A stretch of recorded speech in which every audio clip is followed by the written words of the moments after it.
আসসালামু আলাইকুম। আজকে নিয়ে আসছি সিম্পল একটা রেসিপি, তো মজাদার হালুয়া রুটি।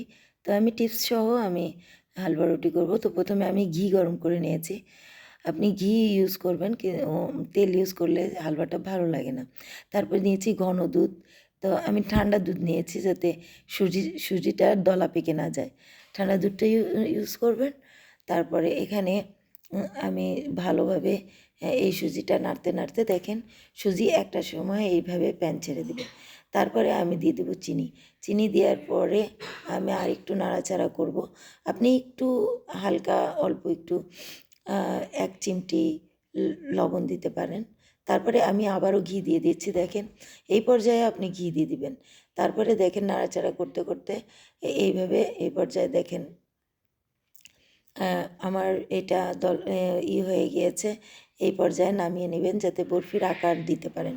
তো আমি এই পর্যায়ে নামিয়ে নেব। তারপর পাত্রে ঘিটা ডলে আমি এইভাবে হালুয়াটাকে সুন্দরভাবে এখন রেডি করে নেব। তারপরে যে হালুয়াটা ঠান্ডা করে নিয়ে আমি কেটে নিচ্ছি। এইভাবে কেটে নিব।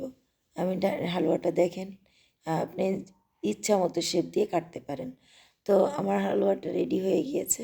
তো দেখেন কতটা সুন্দর হয়েছে। তো এইভাবে আপনি কেটে নেবেন। তো এখন আমি নিব রুটি। তো প্রথমে আমি নিয়েছি চালের গুঁড়া। চালের গুঁড়াটা ভালোভাবে পানিতে বয়েল করে তারপরে এই যে আটা মেখে নিয়েছি। আমি কিন্তু মাঝখানে ঘি দিয়েছি। ঘি দিলে চালের রুটিটা বেশ সফট হবে এবং দেখেন কতটা একদম নরম, রুটিগুলিও একদম নরম হবে এবং রুটিগুলাতে আপনার বেশি এক্সট্রা আটা লাগবে না যাতে রুটিগুলো পুড়ে না যায়, একদম সাদা সাদা হয়ে থাকবে।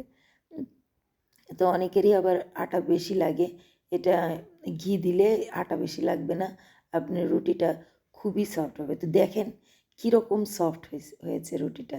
তো আমি এটা একটা ছেঁকে দেখাচ্ছি। কোনো রকম কোনো আটা নেই কিন্তু এখানে। তো ঘিটা দেওয়ার চেষ্টা করবেন, দেখবেন অনেক সফট ডো আপনি পেয়ে যাবেন। তো আমি তাওয়াতে এভাবে রুটিটা দিয়ে দিয়েছি। তো দেখেন এবং ফুলকো হয়েছে এবং নরম সফট এবং পুড়ে যায়নি। তো কেমন লাগলো আমার এই হালুয়া রুটি জানাবেন প্লিজ।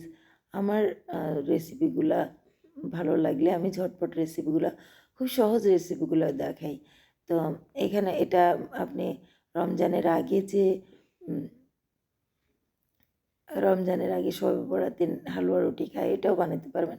আপনার বেশি সময় লাগবে না, হয়তো 10-15 মিনিট নিজেরা খাওয়ার জন্য বানাতে পারেন। তো কেমন লাগলো আমার এই রেসিপি? লাইক দেবেন, শেয়ার দেবেন, পাশে থাকবেন।